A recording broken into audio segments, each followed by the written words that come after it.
안녕하세요. 건강 울타리입니다. 오늘은 좀 무거운 이야기를 하나 먼저 꺼내놓고 시작해야 할 것 같아요. 얼마 전에 제 지인 중에 70대 초반 되신 분이 갑자기 연락이 왔어요. 목소리가 많이 가라앉아 있어서 무슨 일이냐고 물었더니 병원에 갔다가 신장이 많이 망가져 있다는 말을 들었다는 거예요. 그분이 저한테 이런 말씀을 하시더라고요. 나는 야채를 그렇게 열심히 먹었는데 왜 이런 결과가 나왔냐고요. 매일 아침마다 시금치 넣은 주스를 갈아 드셨고 토마토도 빠지지 않고 드셨고 건강 생각해서 채소 위주로 식단을 꾸려오셨다는데 신장 수치는 계속 나빠지기만 했다는 거예요. 저는 그 말을 듣는 순간 이분이 너무나도 억울한 실수를 하고 계셨구나 싶었어요. 열심히 건강 챙긴다고 드신 바로 그 채소들이 오히려 콩팥을 조용히 갉아먹고 있었던 거니까요. 이분이 특별히 잘못하신 게 아니에요. 잘못된 정보를 믿고 따르신 거예요. 건강에 좋다고 알려진 채소는 무조건 많이 먹어도 된다. 야채는 아무리 먹어도 괜찮다는 그 상식이 얼마나 위험할 수 있는지를 이분을 보면서 다시 한번 실감했습니다. 사실 신장이라는 장기는 참 속을 알기 어려운 장기예요. 우리 몸 대부분의 장기는 이상이 생기면 통증이나 확실한 신호를 보내주잖아요. 위가 아프면 배가 쓰리고 심장이 문제면 가슴이 두근거리고. 그런데 신장은 달라요. 신장은 기능이 절반 이상 손상되어도 아무런 증상이 없는 경우가 많아요. 그러다 어느 날 갑자기 검진 결과에서 수치가 심각하게 나왔다는 걸 알게 되는 거예요. 그래서 신장 건강은 아플 때 관리하는 게 아니라 아프지 않을 때 미리 지켜야 해요. 오늘 이 영상이 여러분의 신장을 지키는 첫걸음이 되었으면 합니다. 여러분, 지금 이 영상을 보시는 분들 중에도 분명 이런 분들 계실 거예요. 나는 채소 많이 먹으니까 건강하겠지, 야채니까 얼마든지 먹어도 되겠지 하고 안심하고 계신 분들이요.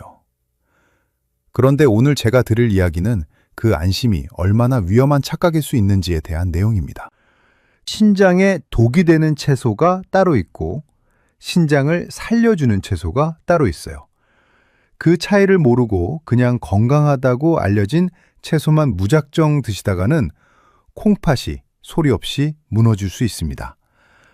오늘 제가 이야기해드릴 6가지 채소, 그리고 거기에 더해서 꼭 알아두셔야 할 7가지 실천법까지 아주 자세하게 풀어드릴 테니까요.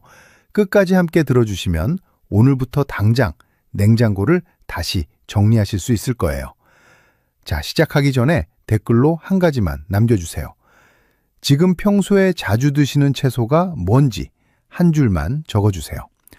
자, 그럼 오늘의 첫 번째 이야기는 많은 분들이 절대 의심하지 않을 바로 그 채소, 시금치입니다.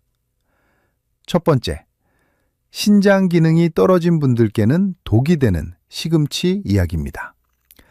시금치 정말 건강한 채소 맞죠?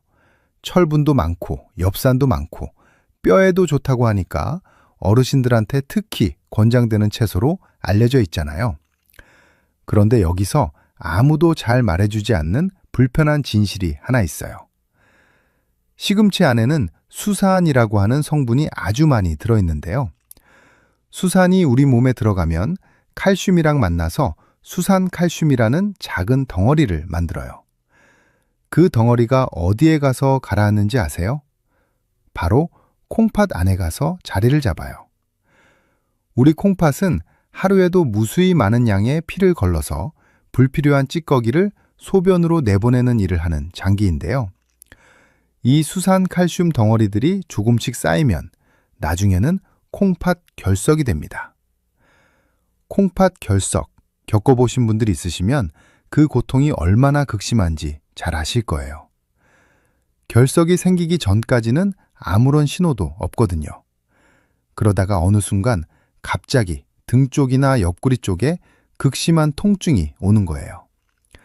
실제로 신장 결석 때문에 응급실에 오시는 분들이 굉장히 많은데요. 많은 분들이 평소에 시금치를 열심히 드셨다고 하세요. 물론 시금치가 직접적인 원인인지는 개인마다 다르지만 콩팥 결석이 있거나 콩팥 기능이 이미 떨어져 있는 분들한테 시금치를 많이 드시는 건 결코 좋지 않아요. 더 무서운 건 이게 단순한 결석으로 끝나지 않는다는 겁니다. 시금치에는 칼륨도 굉장히 많이 들어있어요. 콩팥이 제 기능을 하고 있을 때는 칼륨이 많아도 소변으로 그냥 빠져나가요. 그런데 콩팥 기능이 이미 조금이라도 떨어진 상태라면 칼륨이 피 속에 쌓이기 시작해요. 칼륨이 혈액 안에 너무 많아지면 심장 리듬이 불규칙해지고 심한 경우 심장이 멈출 수도 있어요. 이게 단순한 겁주기가 아니에요. 실제로 콩팥 기능이 저하된 환자분들한테 고칼륨 혈증이 얼마나 위험한지는 심장내과 의사 선생님들이 제일 잘 아십니다. 이런 이야기를 들으면 저한테 이렇게 물으시는 분들이 꼭 있어요. 그럼 삶아서 먹으면 괜찮지 않냐고요? 맞아요. 시금치를 끓는 물에 충분히 데쳐내면 수산의 절반 이상이 빠져나가거든요. 그러니까 시금치 드실 때는 반드시 충분한 물에 데쳐내고 그 물은 버리신 다음에 드셔야 해요. 생시금치 주스나 생채로 그냥 드시는 건 특히 콩팥이 걱정되시는 분들한테는 상당히 위험할 수 있습니다. 건강에 좋다는 생채소 주스 열심히 드시다가 오히려 콩팥 수치가 나빠지는 분들이 실제로 계세요. 그러니까 시금치는 반드시 데쳐서 드세요. 이건 정말 중요합니다. 자, 이렇게 시금치 이야기를 드리고 나면 두 번째로 많이들 억울해하시는 채소가 있어요. 바로 토마토입니다. 두 번째, 건강의 상징인 줄 알았던 토마토가 콩팥에는 이중 부담이 되는 이유입니다. 토마토 참 좋은 식품이죠. 항산화 성분인 라이코펜이 풍부하다고 해서 암 예방에도 좋고 혈관에도 좋다고 해서 매일 드시는 분들 정말 많아요. 저도 토마토가 정말 좋은 식품이라는 걸 부정하지 않아요. 그런데 콩팥 입장에서 보면 토마토는 두 가지 이유에서 부담스러운 식품이에요. 첫째는 칼륨이 굉장히 많다는 거예요. 토마토 한 개에 들어있는 칼륨의 양이 생각보다 꽤 높거든요. 앞서 말씀드린 것처럼 콩팥 기능이 저하된 상태에서는 칼륨이 제대로 배출이 안 되고 혈액 속에 쌓여버려요. 그런데 여기서 끝이 아니에요. 토마토에는 인도 많이 들어있어요. 인이 몸속에 너무 많으면 어떻게 될까요? 뼈에서 칼슘이 빠져나오기 시작해요. 뼈가 약해지고 심하면 혈관 벽에 칼슘이 달라붙어서 혈관이 딱딱하게 굳어버리는 현상이 생깁니다. 이게 콩팥 질환이 있는 분들한테 심혈관 합병증이 특히 많이 오는 이유 중 하나예요. 특히 토마토 소스나 케찹 형태로 가공된 것들은 더 조심하셔야 해요. 가공 과정에서 칼륨과 인 농도가 훨씬 높아지거든요. 또 나트륨도 엄청나게 들어있어요. 콩팥이 힘들어할 요소들이 한꺼번에 들어있는 셈이죠. 파스타 소스, 피자 위에 뿌리는 소스, 라면에 들어가는 토마토 베이스 양념들 전부 다 같은 이야기예요. 이런 가공 형태의 토마토 식품들은 신장이 걱정되시는 분들한테는 특히 피하시는 게 좋아요. 물론 콩팥이 건강한 분들은 토마토를 적당히 드시는 건 아무 문제 없어요. 하지만 검진에서 신장 수치가 걸렸다거나 소변에 거품이 자꾸 생긴다거나 발이 잘 붓는다 하시는 분들은 토마토를 매일 챙겨 드시는 것을 한 번쯤 다시 생각해 보셔야 합니다. 좋은 식품도 내 몸 상태에 따라서 독이 될 수 있다는 걸 꼭 기억해 주세요. 이제 세 번째가 많은 분들을 가장 놀라게 합니다. 이게 왜 콩팥에 나쁜 건지 상상도 못 하셨을 거예요. 세 번째, 따뜻한 겨울 음식의 대표주자, 감자가 신장을 위협하는 이유입니다. 감자찌개, 감자조림, 감자국, 우리 식탁에서 감자 없으면 섭섭하죠. 특히 어르신들이 좋아하시는 음식들에 감자가 많이 들어가잖아요. 그런데 감자는 칼륨 함량이 채소 중에서도 특히 높은 편에 속해요. 감자 하나에 들어있는 칼륨량이 상당히 많거든요. 바나나는 칼륨이 많다고 콩팥 환자한테 주의하라고 다들 알고 있는데 정작 감자는 괜찮은 줄 아시는 분들이 많아요. 그게 바로 함정이에요. 특히 감자를 쪄서 드시거나 구워서 드실 때는 칼륨이 거의 그대로 남아있어요. 국이나 찌개에 넣어서 오래 끓였을 때도 그 국물에 칼륨이 다 녹아 들어가 있기 때문에 국물까지 드시면 오히려 칼륨을 더 많이 섭취하게 됩니다. 그 구수한 감자 국물이 사실은 칼륨이 가득 담긴 국물인 거예요. 그래서 콩팥 기능이 걱정되시는 분들은 감자국 국물은 최대한 드시지 않으시는 게 좋아요. 감자를 드셔야 할 상황이라면 껍질을 벗기고 잘게 썰어서 찬물에 2시간 이상 담가 두셨다가 금을 버리고 조리하시는 방식이 그나마 낫습니다. 그 과정에서 칼륨의 상당 부분이 물속으로 빠져나가거든요. 그래도 완전히 없어지는 건 아니니까 콩팥이 걱정되시는 분들은 감자 섭취량 자체를 줄이시는 게 먼저입니다. 감자뿐 아니라 고구마도 칼륨이 상당히 많아요. 건강에 좋다고 고구마를 매일 드시는 분들도 계신데 콩팥 기능이 떨어진 분들한테는 고구마도 주의가 필요한 식품입니다. 자, 이렇게 조심해야 할 채소 3가지를 말씀드렸는데요. 이제부터가 정말 중요한 파트예요. 잘 들어주세요. 그럼 도대체 어떤 채소를 먹어야 하냐? 신장을 살려주는 채소는 뭐가 있냐? 하시는 분들 지금 많이 궁금하시죠? 4번째부터는 지금 당장 냉장고에 채워 넣으셔야 할 채소들을 하나씩 알려드리겠습니다. 4번째, 죽어가는 신장을 조용히 살려내는 첫 번째 구원투수, 양배추 이야기입니다. 양배추 하면 위에 좋다는 것만 알고 계신 분들이 많은데요. 사실 양배추는 신장 건강에 있어서도 정말 훌륭한 채소예요. 그 이유가 뭔지 아세요? 양배추에는 칼륨과 인이 상대적으로 아주 낮아요. 콩팥에서 걸러내야 할 부담이 적다는 뜻이에요. 콩팥이 힘들어하는 상황에서 양배추는 부담 없이 드실 수 있는 몇 안 되는 채소 중 하나예요. 시금치나 토마토처럼 이미 지친 콩팥에게 또 일을 시키는 게 아니라 콩팥한테 오늘은 좀 쉬어도 된다고 말해주는 채소인 거예요. 거기다 양배추 안에는 인돌이라는 성분이 들어있는데요. 이 인돌 성분이 우리 몸속에서 염증을 가라앉혀주는 역할을 해요. 콩팥이 망가지는 과정에 항상 염증이 따라다니는데 이 염증을 줄여주면 콩팥이 더 이상 빠르게 나빠지지 않도록 도움을 줄 수 있거든요.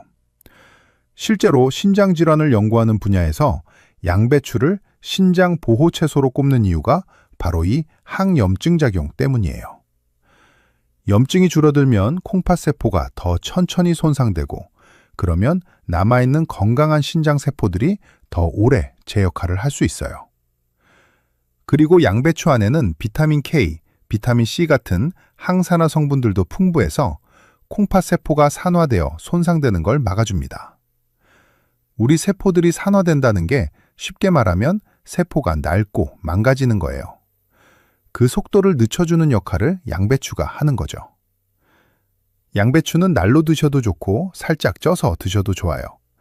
다만 김치나 장아찌처럼 소금에 절이면 나트륨이 올라가니까 그 형태는 콩팥에 부담이 될 수 있어요. 신선하게 그냥 드시거나 살짝 쪄서 드시는 걸 권해드립니다.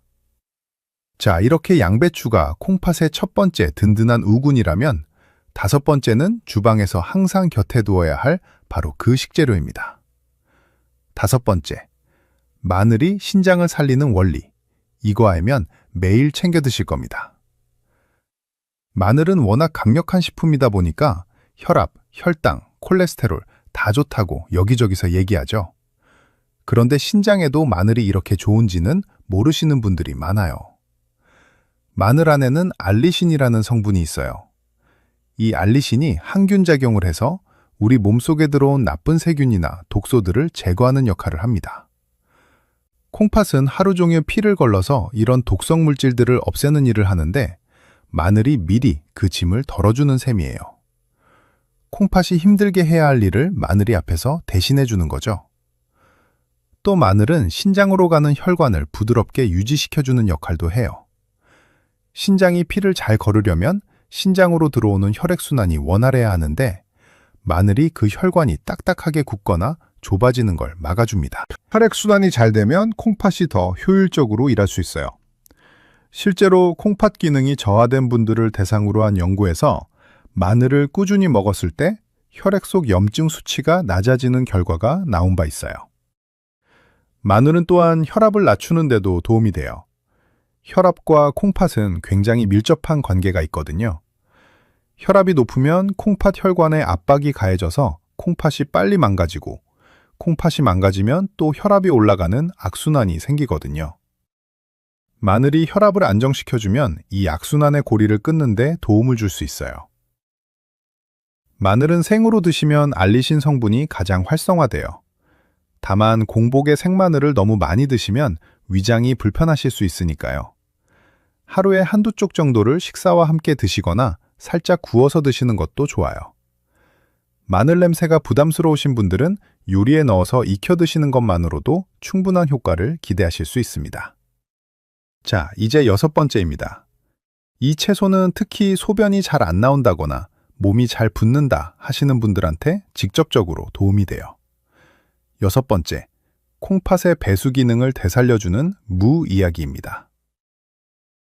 우리 밥상에서 무 참 친근하죠. 깍두기, 무국, 무생채.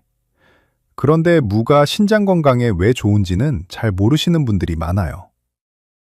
무에는 이름은 복잡하지만 쉽게 말씀드리면 항산화와 항염증 작용을 하는 성분들이 들어있어요. 콩팥에 생기는 염증을 억제해주는 역할을 하거든요. 이 성분들 덕분에 무를 꾸준히 드시면 콩팥 주변의 세포들이 손상되는 걸 막아주는 데 도움이 돼요.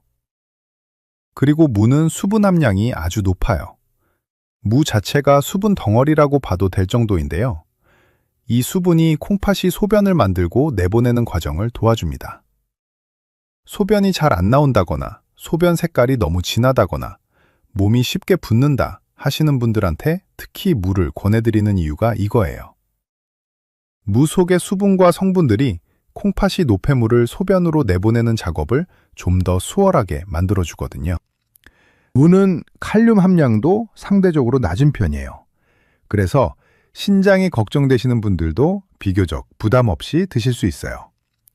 단, 깍두기나 동치미처럼 소금에 절이거나 간이 강하게 된 형태는 나트륨이 높아지니까 신선한 무를 생채나 살짝 익혀서 드시는 게 훨씬 좋습니다.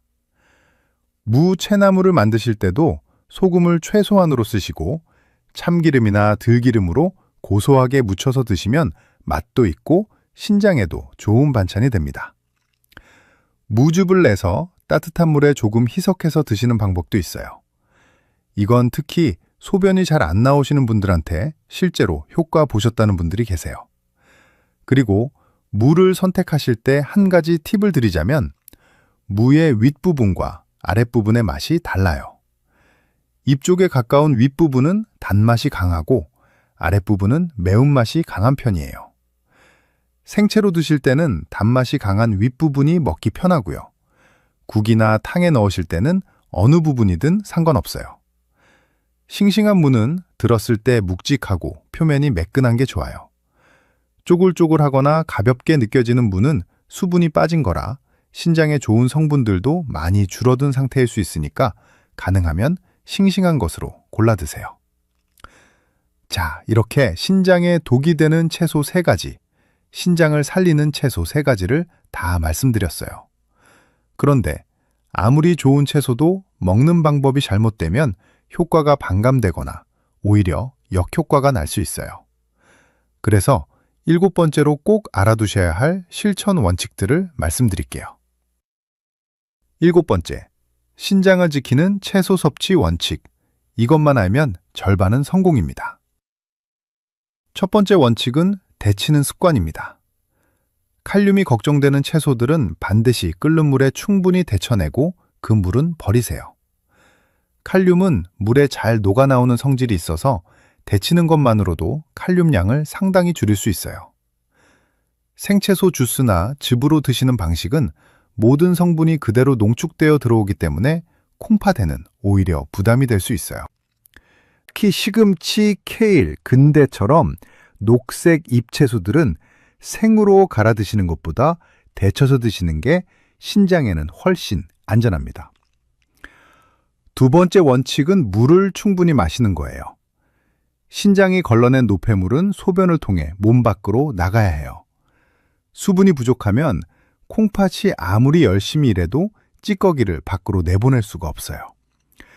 하루에 최소 6잔에서 8잔, 한 잔을 200ml로 잡으시면 하루에 1200ml에서 1600ml 정도의 물이 필요합니다. 단, 신장질환이 이미 진단된 분들은 의사 선생님과 상의해서 적정 수분량을 확인하셔야 해요. 경우에 따라서는 수분 제한이 필요한 분들도 계시거든요. 이 부분은 반드시 담당 의사 선생님과 상담하신 후 결정해 주세요. 세 번째 원칙은 소금을 줄이는 거예요.